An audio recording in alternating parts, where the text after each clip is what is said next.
Welcome to Let's Be Well Together podcast. You're in the right place, the perfect place, if you're looking for a wellness check-in team whose goal is to remind you to think about wellness and encourage you to make wellness a priority. It all stems from my book, Accidentally Well. This is episode 39. A territorial acknowledgement improves allyship with Indigenous people. As part of a reconciliation process, we make our podcast from lands located within the traditional territory of the Neutral, Anishinaabe, and Haudenosaunee peoples. We acknowledge the presence and traditional knowledge, laws, and philosophies of the Indigenous people with whom we share this land. We are treaty people, responsible to honor the original caretakers and to serve as stewards for the land. It's What's on Your Mind on Let's Be Well Together podcast. John and Sammy here. Hey. Today we're to one of our social media posts. And I came across one from @TheEveryGirl. And it's 10 positive affirmations to tell yourself. I never used to really think much about positive affirmations. It just wasn't something that was in my kind of wheelhouse or knowledge base. Yeah. But I've heard people, including your mom, Lori, Yes. talk about how they really help her. Yeah. And so when I came across this, I thought, you know what? It is something that we should let people know about so they can explore and see if using positive affirmations helps them get through their everyday. Yeah. So can we read through these 10, maybe take turns? Sounds good. All right, let's go for it. Okay, so the first one is I'm allowed to take up space. And number 2, my past is not a reflection of my future. 3, I am strong enough to make my own decisions. 4, I'm in control of how I react to others. 5, I choose peace. 6, I'm courageous and stand up for myself. 7, I will succeed today. 8, I deserve to feel joy. 9, I am worthy of love. And 10, I love myself deeply. Okay, so we probably can't talk about all of them, so let's just kind of go through some that jump out. Yeah. Is there one you'd like to start with, Sammy? Honestly, so many I feel resonate with me. I know. I'm like, I do need to do that. But I'm going to maybe talk about the first one, the I'm allowed to take up space. I think as a female, from when I was a kid, just within like social constructs and stuff, you're kind of taught to not take up space and, you know, not be too loud, not be a know-it-all. But when a man does it, it's okay. And they're smart and they're powerful. So telling myself that it's okay to take up space and it's okay to say things and to be educated on things and to speak my mind is something that I'm trying to get better at, because I find I will take a step back if maybe not even just men, just if someone is a very strong personality and taking up so much space, I will let them do their thing, even if I might think or I might not agree with what they're saying or what they're doing. If I see that they're doing that, then I'll make myself smaller. And I think women are always taught to make yourself look smaller, whether that's for jeans or an outfit or in your personality. I think that's something that's important. So interesting. So I recently did some anti-racism training at work. And sometimes asking a question in those contexts, it's not embarrassing, but you know that it's going to disclose something about you that's kind of ignorant, that you didn't recognize. And so at one point they had a list of a whole bunch of sayings, and the question was, you know, in what sense is that connected to racism? Right. And out of the, say 6, like 2 of them, I'm like, I don't even understand why that's connected to racism. And one of them was something to the effect, you know, imagining that you're in an office setting, that somebody in an office setting says, we're all set to achieve whatever we want. Right. And I'm like, well, aren't we? Right. And then people started explaining how built into the system is racism and sexism. And definitely. I'm like, wow, I never read it in that context. So why am I talking about that? Because when you just read that, like, I'm not even sure, when you said allowed to take up space, I'm not even sure what that means. Yeah. Right. And then you started talking about all these variations of space, and it's just so real. Yeah. And I'm like, I didn't even know that was a thing. Definitely. And I think that's what a lot of like our society is realizing now. Like, oh, that is kind of something that only a specific group of people are like allowed and encouraged to do. Right. And For sure. There's so many things to keep learning and to try to keep being better and It shows allowing how yourself. privileged I am. Yeah. Because it wouldn't occur to me to think that I need to justify taking up space. Right. I'm in the space, baby. Yeah, exactly. I'm here. And that's what, everybody needs to start thinking. I am here. I'm qualified. I'm educated. And I'm here to be me. So I think that's a really good one for anyone who anyone who has this sense that for some reason they have to justify taking up space. Yeah. That's a really good one to say, no, you don't. No, you don't. Okay. You deserve. So I wouldn't mind talking a little bit about number 5. I choose peace. And I don't know why this hit me so late in life, but this is another one of the themes that's really been coming to the forefront after I had my kind of breakthrough, which is choice. It's so important to think about not being able to prove something. Yeah. Not having that final knowledge. Like, so for example, the context I often use it is in the context, I choose to believe that I'm in control of my decisions. So there's a whole debate about nature and nurture. Yeah. And whether you're just, you're pre-programmed that if you drink this and somebody taps you on this shoulder, this is what you're going to do. Yeah. Yeah. And maybe that's true. Maybe behaviorism is correct. And then I'm not really in control. Right. But I choose to believe that I am. Yeah. And that's why my ethics matters. That's why my choices matter. Yeah. And that's why I'm not going to just let life happen to me anymore. I'm going to choose to try and be well in these different areas. Definitely. Yeah. And I think that's so important in a lot of different ways, like choosing to be happy, choosing to be loving. And I've been told, so with positive affirmations, the more you say it, you kind of don't believe it at the beginning. But if you say it every day, at least once a day, you'll start to actually see the change and you'll start to actually feel peace. Well, and you're a peace and conflict studies Yes, student. I am. Yeah. And what I love about I choose peace is one of these concepts that, first of all, I think is misunderstood. So I'm not going to lecture you on, because you could probably lecture me. No. But I'll give you an example from my philosophy studies. It was either Aquinas or Augustine or somebody back then who said peace is not the absence of war. Right. It's the harmony of all things. So you can have a country not at war with no peace at all. Yeah. Right? Definitely. Another layer to that is peace even possible? Yeah. Given who we are, given the animal nature that we have, given desires and wanting money and all the rest of it. And, Yes. And there's always somebody out there who's not going to fall in line. Definitely. So you could really get sidetracked figuring out if it's even worth it to chase peace or whether it's possible. So I love the concept of I choose peace. Yeah. And if I choose peace, and I say that enough times to myself, it becomes possible. Yeah. And maybe we can work toward the harmony of all things. Yeah. And I think that if everybody chooses peace, like inner peace within themselves every day, because it's different for everybody, maybe then our world or our society could come to a place where it feels at peace with the environment or with each other. But I think everybody needs to choose that inner peace first for themselves before you can even look at a society at peace, right?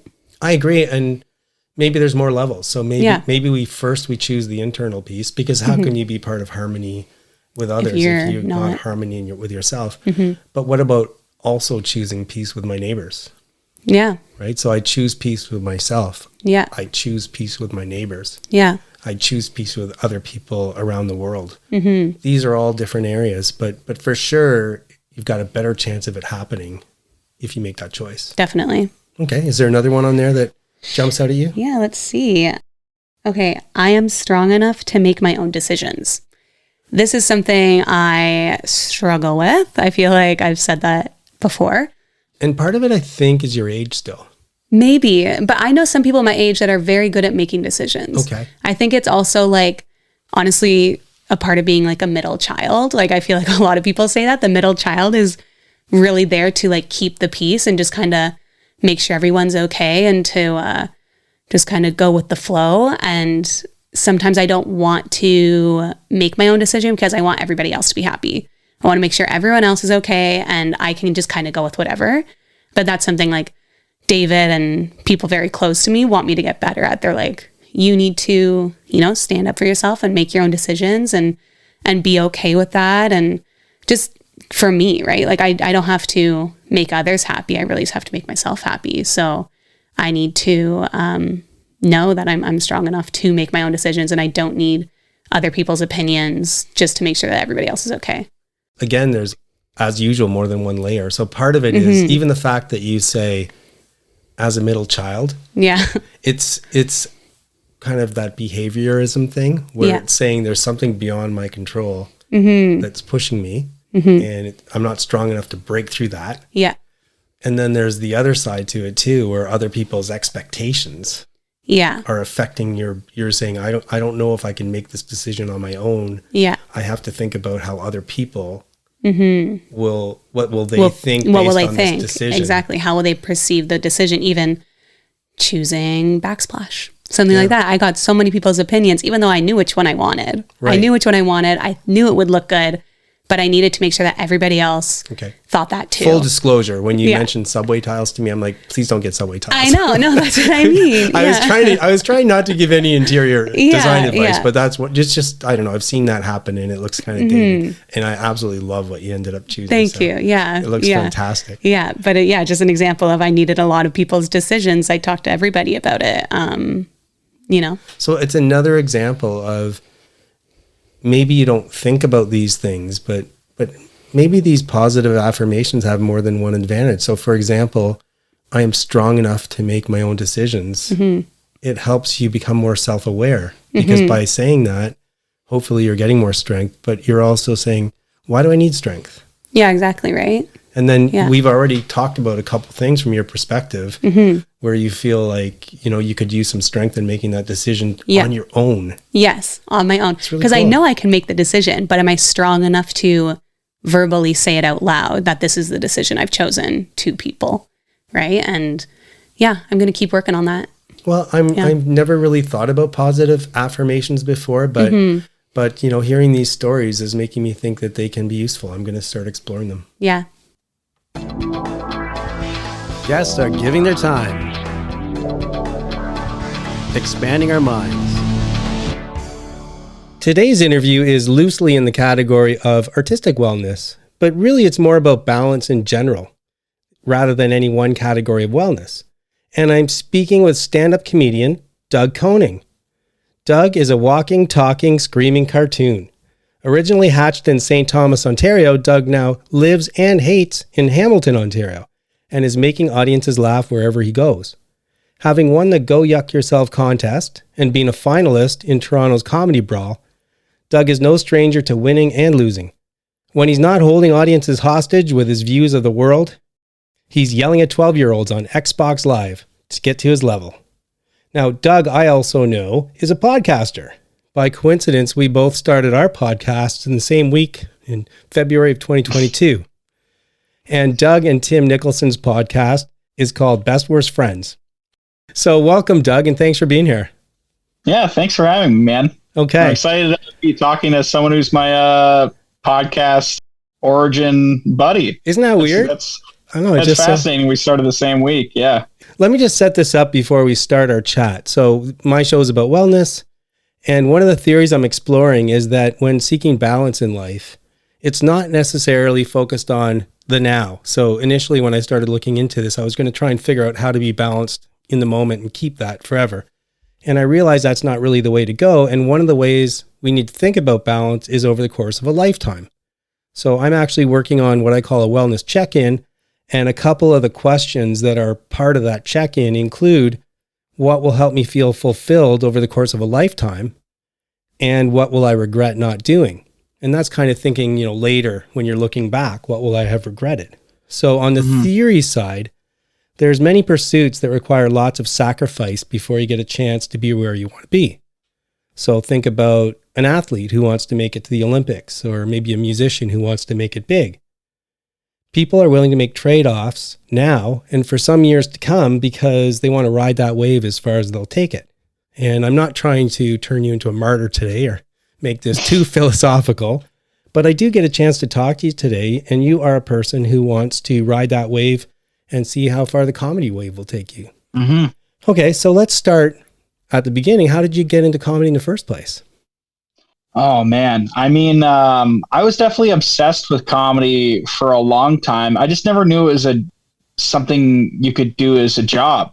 Like I never knew it was something you could work on and get better at. I would see comedians on TV and I was like, oh, they just showed up to some network one Right. day being like, hi, I'm a comedian. This is all my stuff. And they're like, oh, great. Just go through that door and record it. And then you're a comedian. Like I didn't really realize there was an entry point to be an amateur and to work on the craft until a friend of mine I worked with at Walmart. I saw that he had done an open mic and I had been, mulling over the idea for so long. So one night I cornered him at a bar and was just like, oh, it's so great. I wish I could do that. And he's like, dude, you can. You just have to call. And then I was living in Kitchener at the time and I called the Kitchener Yuck Yucks, which was an amazing club. And I got on an amateur night and I guess the rest is history. Like for me, it was just, I thought if I did it once, I could stop obsessing about it, get it off my mind a little bit. And then I did it once and it was almost like being struck by lightning in like the best way possible. Oh, and then amazing. I just like caught the bug immediately and was like, oh, this is all I want to do now. Wow. And so did you have, a bunch of sets already done by that point, or did you kind of have one set? How did it work? Honestly, back then I thought you had to have like different jokes every single time Right. you perform. I didn't know that you're, supposed to be working on stuff, making it better. So I remember I'd written out a bunch of jokes in a joke book and I'd even like numbered them. And I had like 42 jokes. I'm like, so I probably got like 40 minutes or so, right? And then you do your first set, you realize like, oh, I have 30 seconds and it's like saying my name.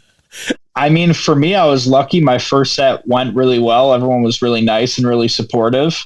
And then it probably wasn't until like my third or fourth set where it wasn't immediately fun and I didn't do great. And then for me, that's always been kind of the test of if you really should be doing something is if it goes terribly and you still want to do it. Like we call it, if you do really bad, like bombing. Right. After you bomb, if you still want to do comedy, then you might be meant for this. Because like, why would you subject yourself to one of the most painful things that everyone tries to avoid, right? Like it's one of the number one fears is public speaking. And then now we're doing it in a circumstance where, sometimes people can just be mean. Sometimes you can just get really mean heckles and, or even just silence. Silence is sometimes meaner than heckles. So I guess it's pretty humbling. So you must have to just be able to kind of roll with the punches and take it and try and bring it back next time, maybe in a slightly different direction or. Yeah, for sure. And, over time you realize like, hey, sometimes maybe that just wasn't the crowd for me, or also a lot of times it's not even the crowd's fault at all. Sometimes you weren't in the right headspace or, sometimes the jokes just sucked. But a lot of times you learn a lot more from a bad set than you do a good set. Like, what am I learning from doing great, but I'm great? That's not useful to me in the long run. Like, it's better if I tell a joke and part of it doesn't work, so I can be like, okay, how do I retool that to make it work? Yeah, and I have to admit, when I'm watching shows, obviously I want the person to just nail it right from the start, but it is kind of cool when I can see them reading the crowd and then recalibrating, realizing, I don't think this crowd likes this direction, but you can see them recalibrate and say, maybe I'll try this one. Okay, yeah, I'm with them. They're with me now. Yeah, it's like a GPS, right? When you go in the wrong direction, you can just like see the comedian in their head just being like recalculating. Right. Recalculating. Just like trying to find the angles. That's like the fascinating part at the start of a show when you're watching the host go up there, who's kind of like the sacrificial lamb for the room. And you're like, all right, how's this going to go? He does a joke about his job. It gets a laugh. You're like, okay, job jokes are going to work. He does a sex joke. It doesn't get a laugh. You're like, okay, maybe they don't like that sort of stuff. And you kind of tailor it that way. But, at the same time, I'm also a pretty stubborn person. So sometimes I'm just like, nah, fuck it. I want to talk about what I want to talk about. That's why I do this. And so do you think the host is kind of testing? Like, are you listening at that point just to see what's going on? Like, I don't know. I always just assume the comedians were in the back just waiting for their turn, but I guess you're all tuned in. I mean, it's a big pet peeve of mine when people aren't tuned in. Like, I'll give you an example of one thing that just boiled my blood one time. I was doing this show at a club in Toronto, and there's only 2 audience members and then 2 of us comics that were actually paying attention. All the other comics are at the back of the room. and the comics would come up on stage, and they all just decided to do crowd work for some reason without listening to each other. So they were just like, what's your name? What's your name? What do you do? What do you do? And then like his name was Anthony, and he was a stock car driver, and she was Gladys, and she worked in pharmaceuticals or something like that. So they'd all do like their shitty, like, oh, a stock car driver. Oh, you must be a pretty bad driver. Like, I don't know, just something stupid. And they all didn't listen to each other. So they all just did the same thing the whole time. And you could see the audience members just getting so sick of it. And it's just like, they're never going to come back here. So when I went up there, I was just like, Anthony, Gladys, I promise I won't talk to you. And I just did my set and just told them jokes like we're supposed to do. Yeah. So yeah, I think paying attention is a huge part, especially if like you're the headliner too. You always want to pay attention just to, you know, if someone mentions something, it just kind of makes the show feel like a whole show. If you're up there and like, oh yeah, Dave was up here earlier talking about this, and then you have a joke kind of, you know, spinning off that, you can do that. Or I've seen, you know, a lot of headliners who like to call back to other stuff that people have done, and it just kind of makes it feel like a more unique experience. And it kind of makes it like, this is that show, and this is like your gift for going to that show, is that no one else gets that. Like only the people in this room get to experience that exact show. Yeah, we were kind of on, my wife and I and her sister were kind of on the opposite side of that in a good way, in a way, because the comedian early in the show kind of poked fun at my wife and her sister. They called them the Happy Sisters, and for what doesn't matter why. And then almost every comedian afterwards came up and was like, I don't want to hear from you, Happy Sisters, or, you know, so, and it really did play well when they had that continuity. But I could literally talk to you about this for hours, but I got to switch subjects a little bit, because what I want to kind of talk to you a bit about is, when I initially talked to you, I actually saw you perform. I just figured a lot of you guys, this was your full-time job, but you mentioned that for a lot of you guys, including you, you're not like a professional comedian in the sense that it pays all your bills. So tell me a little bit about the mix for you. The mix for me is I've just kind of been working a lot of, you know, piecemeal jobs, just like a lot of jobs to keep the lights on, keep the dream alive. Like right now I'm just working at a temp agency, just doing like some general labor that's, you know, pretty mind numbing, but it allows me to pay my bills and chase my dream. And then in the hopes that this is all an investment in a time when I will be paid for my dream more regularly, hopefully. Yeah, because you are literally an artist. You're working on a craft. You need to do that. Yeah. It's going to take time. And so you're paying the bills in the interim. But there's a couple things on the trade-off side. So on one hand, you know, probably if you weren't doing comedy and you were focusing on just a career outside of comedy, you could probably get different jobs, maybe better jobs than temp jobs. But what I want to just ask you about here is, right now, when you're trying to balance comedy and your day job, how does your day job affect your comedy? Like, do they interfere with each other? I would say they interfere quite a bit. Just especially this job is like pretty draining mentally, and there's something about doing like menial labor too, where you're like, it kind of makes you look at your life a bit all day, where you're like, what am I doing? Why am I wearing a hard hat? I'm sweeping dirt outside, like I'm picking up scrap metal, like I'm Wally all day long. Like it's just, you know, it can make you kind of doubt the dream a little bit. And, you know, the comedy too is one of those things where they say it takes a long time to find your voice and, you know, get traction. They're like, you either pop when you're 28 or you pop when you're 40. And I'm 30 now. So I guess I have another decade before things start looking up. In all honesty, like I'm just committed to the idea of, you know, you can't really fail if you follow a dream. At least I'll be fulfilled in myself. And I would rather at this point see comedy out, and I would just feel better following the dream and just knowing that like I followed the dream. Like I don't know how else to really put it. I would hate to have those doubts of I wonder where I could have went if I stuck with it. Like I'd rather stick with it and kind of suffer the consequences of doing so. Part of the problem that I have is I overthink a lot of stuff, and you know, I would hate to make you overthink it either, because, you know, at the end of the day, there's different levels of this. On one hand, maybe you just have this passion, you have this dream, and you're just going to chase it, and you don't sit back and actively think about why am I doing this? And is it worth it? And maybe that's the better way to go. Just do it. But I guess part of the message I am trying to get out there though, is also that you should try and make informed decisions about the trade-offs that you're making in life. And so, for example, you're trading off a lot to pursue this dream, which is amazing because that's what you want to do. It's just, my thinking is just sometimes you have to sit back and make sure you're like, yeah, I want to do this. Again, because I risk overthinking everything. Am I overthinking it from your perspective? Like, are you just out there chasing it, or do you sometimes think about that and wonder if it's worth it?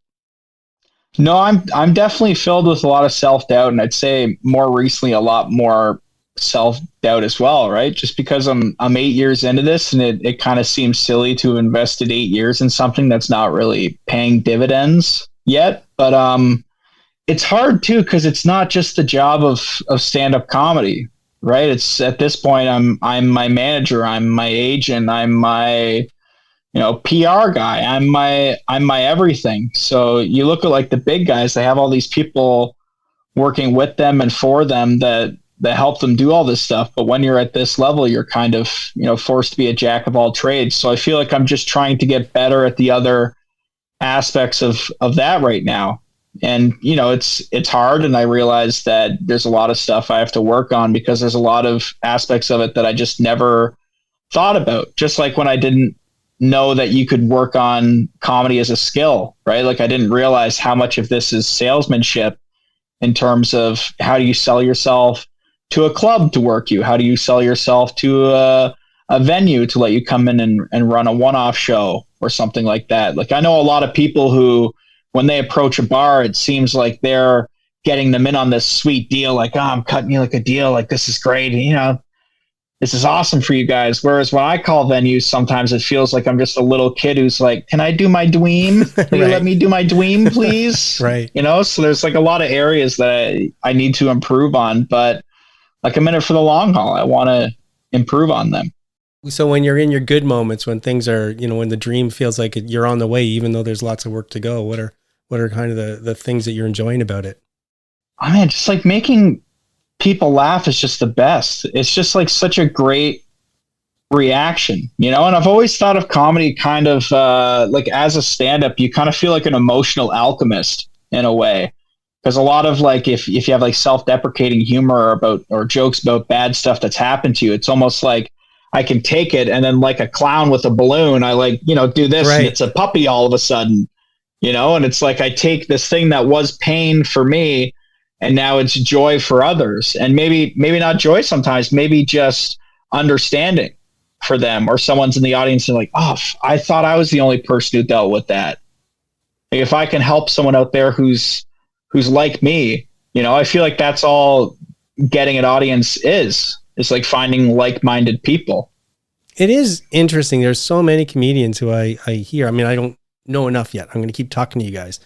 But so many of them, they just love bringing out that joy in people, and they love that feeling. And a lot of them do come from a place where, there's a little angst at times. There's some rough spots. And I really love that way you describe that, about turning that into like a balloon animal. That's amazing. So I do need to turn to the question I ask every guest in a moment.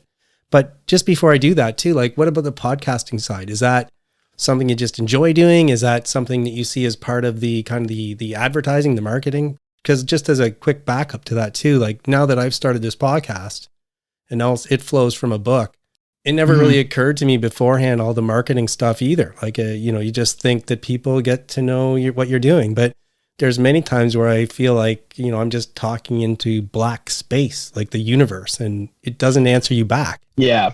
It's a lot of screaming into the void. Right. Is what podcasting feels like. And a lot of times I would get hung up on it. Like I've had another podcast in the past, and I would be like, this episode only got 20 downloads. And I would feel like garbage about myself. And then a friend of mine was like, imagine if you did a show in front of 20 people who are into it. Right.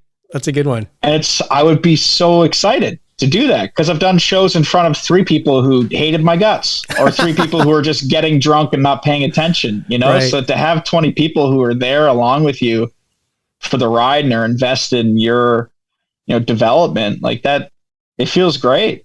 So even if the podcast numbers are low at times, for me, I see it as like an investment on like what I'm creating and what I'm bringing into, the ether, so that when people do find me, like say someone goes to this Rusty Nail show, like the Rusty Nail Comedy Festival in September, right? I think it's like September 15th.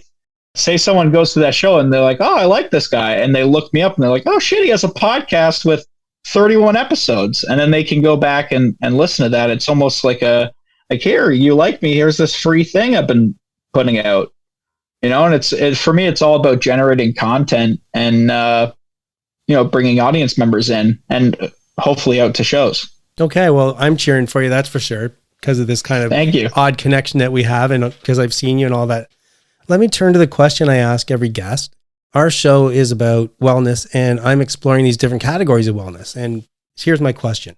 So in a context where there are more than one areas of wellness, do you think that you're missing out on any area right now? And if so, can you think of even one thing that you can do to foster wellness in that area? You know what? I am missing out in some areas. I recently started therapy. So that's like me trying to address, a lot of the emotions I'm dealing with and any, depression or depressive episodes or something like that. So I'm working on that right now. I don't know how to drive, but I'm working on driver's ed online and then hopefully get in the car. And, I just want to become a better version of myself is my main goal. And that's what I like about the gym too, is that, you're just trying to beat you. I don't care what the guy beside me is doing. I don't care what, someone stronger than me like that. Their journey isn't my journey. I just care about my journey, improving myself. Well, that's amazing. I'm glad you're getting some help, because that's another message we try and get out on our podcast, which is if you feel the need to ask for help, please do that. Because a lot of people, and just the fact that you said that, it also helps break down stigma, because a lot of people are, they don't want to even mention that that's happening. Okay. Well, look, like I said, I could probably talk to you for hours on end, but you've given me lots of your time, which I really appreciate. And I'm looking, no problem. Even though this episode is going to air later, like this probably won't come out later in the fall, it's coming up on that comedy festival, and I got tickets to see your show. So I'm looking forward to it. Awesome. Right. Yeah. Can't wait to see you there. See you then.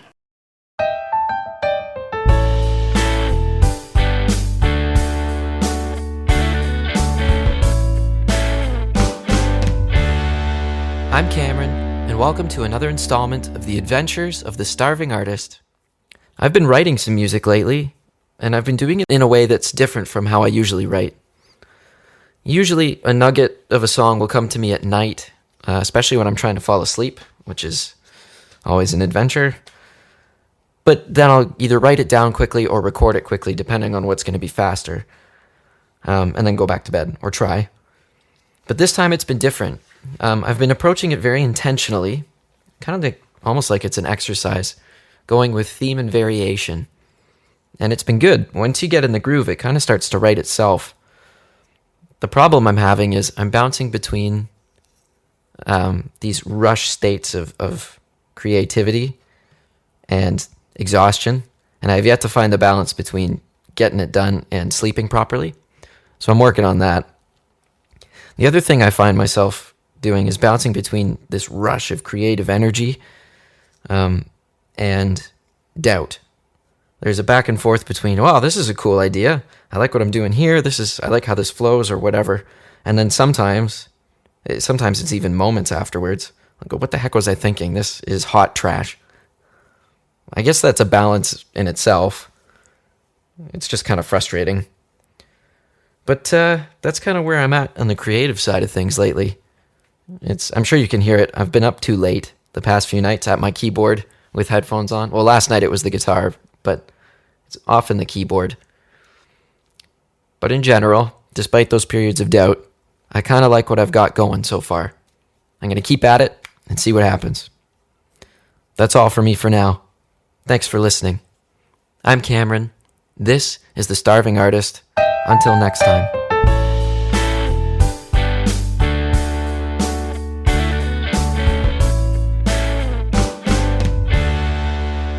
We love our listeners, and it's great that you could join us. We could use your help. How? listen to our episodes, subscribe to us, and rate us on your favorite podcast platform. Follow us on Instagram at lets.be.well.together. And make sure you tell your friends about us. Move that body like we're meant to do. Hi, everyone. It's Sheila and John here. Hello. With Move That Body, we're going to talk about being in a big city and having the ability to walk to so many places. It was so wonderful when we were in London. It was really busy, and like the tube station was awesome, could get you everywhere, but man, we walked a lot. Yeah, I had this kind of feeling of superiority in my head going into it, where I think I live in a small town with lots of paths and lots of trails and lots of opportunities to bike and to walk. And, you know, those poor people who live in big cities, they're stuck in a cement walls, and the sidewalks are so busy you don't walk. Anyway, it blew my mind that and they have an amazing subway system there. Amazing subway system. With the buses and trains and tubes and all that stuff. Yeah. But when you're taking the subway, you often have to walk a distance to get to the subway station. Yeah. Not a huge distance, but you're doing something. And then once you get in, there's often long hallways and escalators and walking. And partially because we were on vacation, but we just found that we were walking all the time. Walking all the time. We walked so much. And so, I mean, it was great. We love to walk, but yeah, it was great exercise. It really opened my eyes and took away from my kind of feeling of superiority. And I now think that, for example, a lot of people who live in London, England, where we visited, probably walk more than people who live in Kitchener. Yeah, I wouldn't be surprised, actually. A lot more. Yeah, like when you're in Kitchener, we have to make it an exercise. Right. You know, we have to be, why don't we go out for a walk? It's not easy to get, from one place to the other without a vehicle. In London, it's easy to get, and probably Toronto too. It's pretty easy to get around without a car, but you have to walk a little bit. So I can imagine too, there's lots of our friends who use different kind of watches and they try and get their 10,000 steps a day, which seems to be kind of a common theme that we often hear. And people are often saying, if they don't get so many, then they make a point of going for a little walk to get the rest. I bet you easily get 10,000 steps. If you're having a regular life in London and you're taking the tube or the transit system and you're going to work and doing a few things, going to a show, whatever, I bet it's easy to get 10,000 steps a day. I'm sure. Because remember Rose commented on that? Right. She meant So can we just say who Rose is? Sure.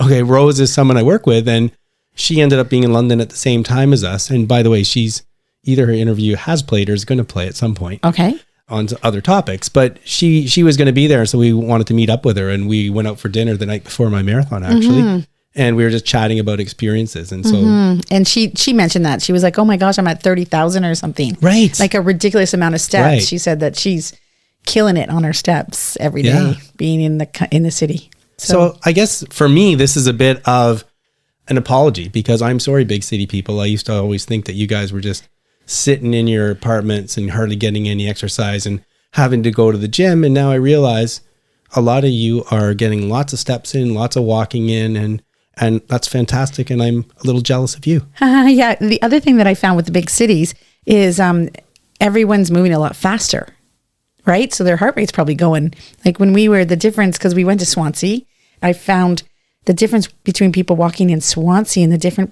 difference between people in London. Like, you got to move. Like, there's people behind you, and you got to move, or literally move out of the way. Like, everybody's going. So you feel like you got to keep up the pace, so you're not, slowing people down. Okay, but I'm going to push back a bit on that one, because it's like, hey man, chill out, people. Yeah. Like, what is the rush? Like, didn't you find though? Everyone. I know, but I also found like these people could chill out a bit. Yeah, like, I get what they're doing, and it's same if you go even from Kitchener to Toronto. There's that different A-type personality. It's like, I've got something to do. I'm in a... Like, hey man, some of you guys could chill out just a little bit. But at least, like, if you're going to chill out, then just don't chill out in the middle of the sidewalk, right? Like, move over if you're going to walk slowly, and walk slowly. Okay, well, I think we're going to agree to disagree. Like, I think it's great. And if you want to walk fast, that's fine. To me, the people who want to walk fast can try and find the safe ways instead of making and you like the way they walk fast because it increases their heart rate. Yeah. But I just find that whole mentality, like one thing, for example, I loved about being on vacation, I could leave that mentality behind. I didn't have to rush from one thing to the next. And I just think it's generally a way that I prefer to live my life, where I can be more in the moment and enjoy, as opposed to being like, geez, I got to go somewhere. Yeah, I didn't feel like I was rushing around, like rush, I got to get there. I just felt like I was moving. You know, Right, I was but you were moving because other people were pushing you. Yeah, I was moving. And that's what they were doing. Yeah, they were rushing Yeah, around. they were rushing. I was just following the traffic. Anyway, it was a really great surprise. And I'm sorry for you people for all these years of me thinking that I had it better and you had it worse. Very good. There's a thought. Popped up while running. I was running along the sidewalk and listening to music, going along. I looked up and in the distance, I was approaching a stoplight, and all of a sudden, boom, it just brought back a memory. And this is actually a quick memory that I mentioned in my book, Accidentally Well. And I felt great because of it, because the memory didn't feel so great. So just before I realized that I really had to make a change in my life, there was some kind of water in the face moments. And I didn't see this as that kind of moment at the time, but when I look back, maybe it was. So I was at work and I had to go somewhere to a meeting or something. And I was walking downtown in one of our streets. And for some reason, I looked up and it was about probably like 2 football fields away from a traffic light. And for some reason, I thought, oh, I wonder if I could jog or run to that traffic light. So this was a couple of years after I had been out running fairly regularly. And I even had found a way to run 10 kilometers. So that was pretty amazing. So now skip forward a couple of years, things had turned downhill. I'd gained more weight. I'm a couple football fields away from a light.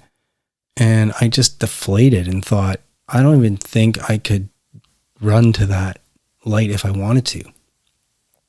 And so then that moment just kind of got buried.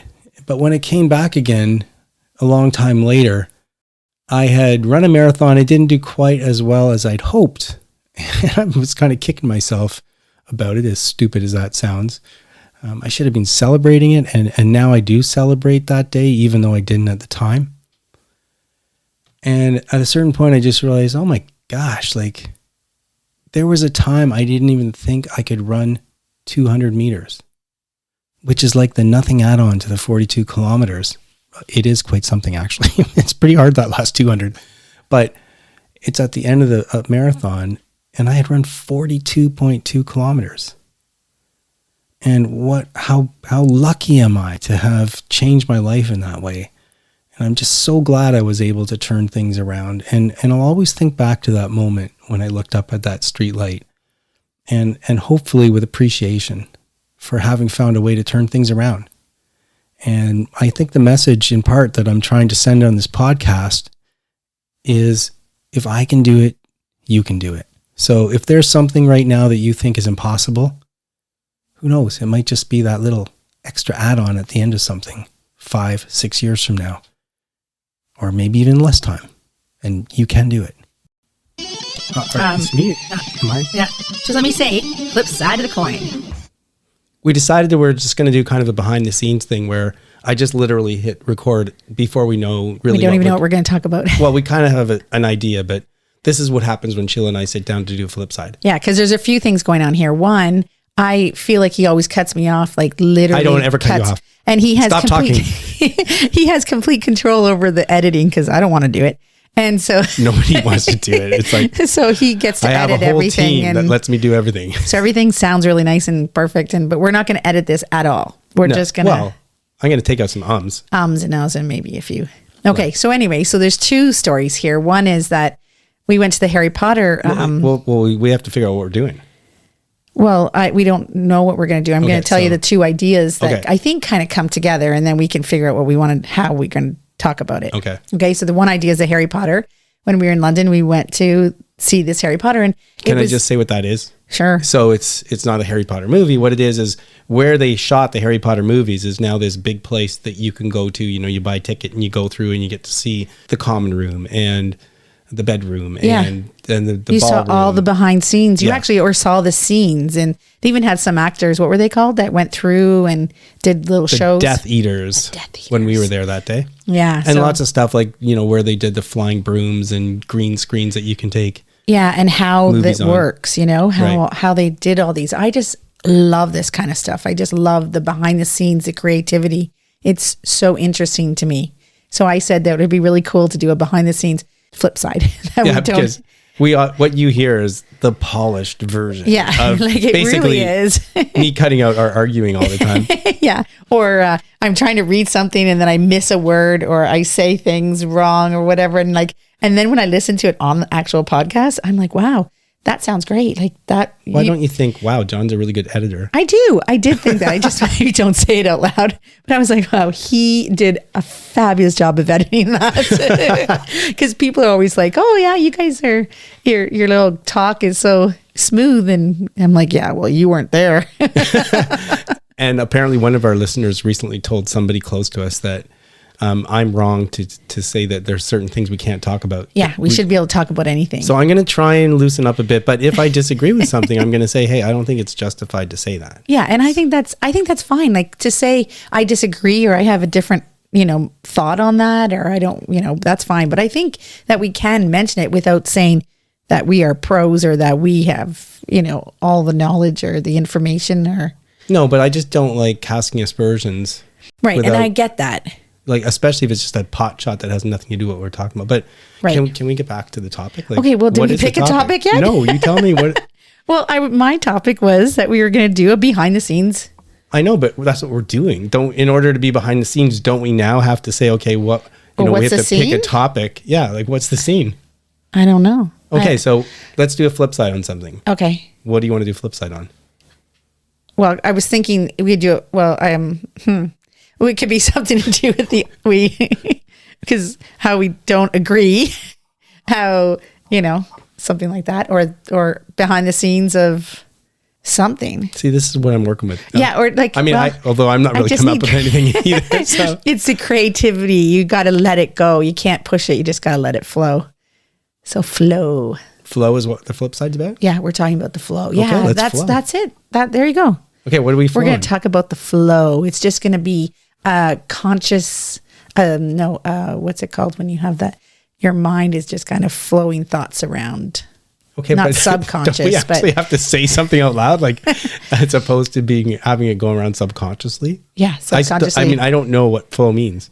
Yeah. So, well, I'm thinking that you just kind of let thoughts come out of your mind and you say it, and it doesn't always have to have logic or chronological order, or doesn't even have to be about a subject at a time. So this is like the old Jerry Seinfeld show about nothing. Yeah, thing? yeah, yeah. Okay, well, can I you love say that. something then about nothing? Like I get what you're saying, but you I'm actually pretty have to, sure I haven't stopped talking for like 5 minutes.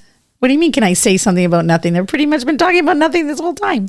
Okay, so that is how you come up with an amazing episode of Flipside, where I hope after all that you know a lot more about flow and my feelings about flow and Sheila's feelings about flow.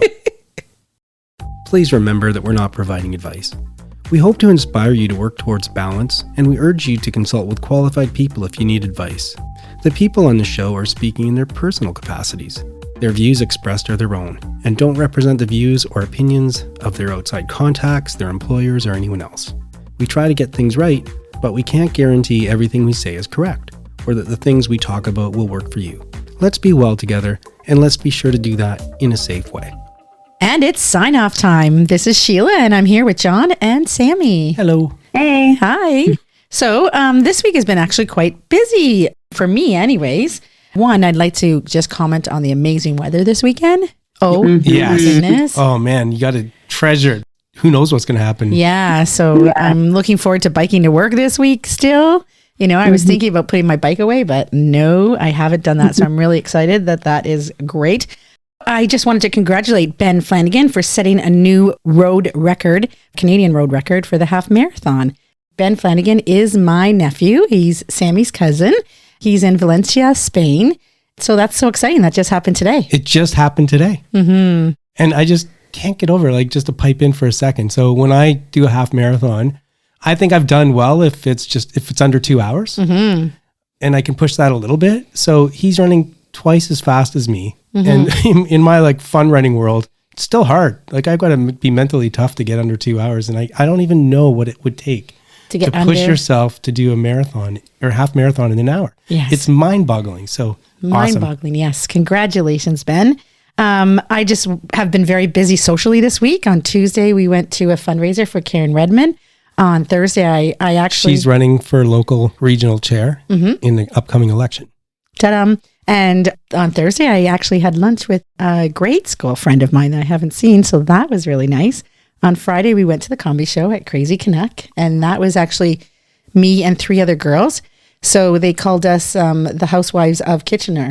So that's what the comedians were calling you guys? Oh, you Housewives of Kitchener. So that was fun. And then on Saturday, I actually worked at a 30th birthday party. So that was fun too. Yeah. We actually got some gardening done this weekend because it was so beautiful. We got all our stuff put away. And so we had a very productive weekend. As well, I did all the workouts that I wanted to do. This is the first week that I got it all done. I finished one today. So I'm like, yay, 1 week. I did it. So what about you, Sammy? What's going on with you? Yeah, I have been also very busy this week, just with the house and with work and with social stuff. So very busy person. I started teaching at the Underdog Dance Corps, which is Uptown Waterloo. Yes. And yeah, it's a lot of fun. It's such like an open and welcoming space. So I really love it there. It's all adults who just want to dance. So I'm teaching some jazz and hip hop, and yeah, it's so much fun and I love it there. So I'm really excited. And Sammy, when you say open, does that mean that anyone can go to any class? Like, can you pay per class or? Yeah. So sometimes they'll do drop-ins, but I'm teaching a 5-week session. Okay. So people will sign up for sessions. I think it's like $80 a session. Yeah. I had about like 11 people in each class. Wow. That's great. Yeah, it was great. And it's not a big space. So 11 people, like, I think is perfect. And then I'm teaching a performance piece because they do in December a performance over at Maxwell's. All the funds are going towards the women's shelter. So it's a great studio. So that's been a lot of fun. But it's also been a lot of like very busy. So I'm now teaching 4 nights a week. Oh, wow. So, you're teaching there 4 nights a week? I'm teaching there twice, 2 nights a week. In Cambridge at a studio twice a week. So yeah, it's a lot trying to balance that and just kind of getting back used to it. I love to dance. I love to be there, but getting used to working 9 to 5 and then. Yeah. So you're working a full-time job and then you're working 4 nights a week. Wow. Yeah. So I'm trying to treasure my weekends, and this weekend was great. So I also had a couple parties this weekend. I had my best friend's baby. She turned 1. So I went to a 1-year-old birthday. And then today I went to another really good friend's bridal shower. So, and you went to a housewarming last night too. I was at a housewarming last night too. Yeah. So I've been very busy. You've been very busy. Yeah. Working through it. Yeah. Working through that partying. Yeah. How about you, John? What do you got going on? I was going to make a joke and say, there's a David Wilcox song about working real hard to satisfy the woman because all the stuff she does. And so Sheila's been out so many times this week. But then I remembered she worked last night and made more money than it cost to do all that stuff. So I can't take credit for it. Yeah, like I wasn't actually going to work on Saturday night, but they asked me on Friday night. And I decided, I think I'll do that because then I can pay for everything that I just did. So, and I did. What you may or may not know about me is I have no problem just chilling out at home every once in a while by myself, catching up on a couple of movies or doing a couple of things. So I had a really relaxing weekend. But I forgot to mention last week, I think, that a week ago Thursday, I did my first Habitat for Humanity build. And it was unbelievable. That's right. It was hard work. So for me, I was a drywaller that day. I didn't have to do the mudding, but I was putting up drywall both on walls and ceilings. And it's part of a big project. And, you're only doing a small part. But the thought of actually helping to build a house with a whole bunch of volunteers. And in the Kitchener-Waterloo one, it's over 90% work done by volunteers. To think that a family's going to be able to move into an affordable house and live there in one built by us and we helped, I just can't get over how amazing that made me feel. Mm-hmm. And another kind of cool thing that's going on is I've been asked by a local Rotary Club to do a little chat about my wellness journey, like how it came to be and, what's a podcast about. And so that's kind of exciting. I'm going to do that on Tuesday morning, the same day that this is getting released. And also, I have a friend who's running for councillor in Cambridge. So we're going to go visit him tomorrow night. He asked us to come to his party, hoping that it's going to be a celebration. I've never done one of those before. So it'll be interesting to see if people are sitting on pins and needles. Yeah. But I've got my fingers crossed for him. And then lastly, it's 3 weeks post race when I did the marathon. So I've given my body time to heal. So I'm going to try and start easing back into more exercise and stuff like that. So I'm kind of excited about that. So lots of good stuff going on. And that's really all I can think of. How about you guys? Anything else you want to say? No, I think I'm good. All good. Okay. Well, have a great week, everyone. Like we always say, we hope you enjoyed the episode and we hope you enjoy next week's, and we'll talk to you soon. That is it for today's show. Please try and make wellness a priority. You deserve it. If you feel the need to talk to someone or ask for help, please do that. Accept yourself for the person you are. So long. Adieu. Auf Wiedersehen. Goodbye.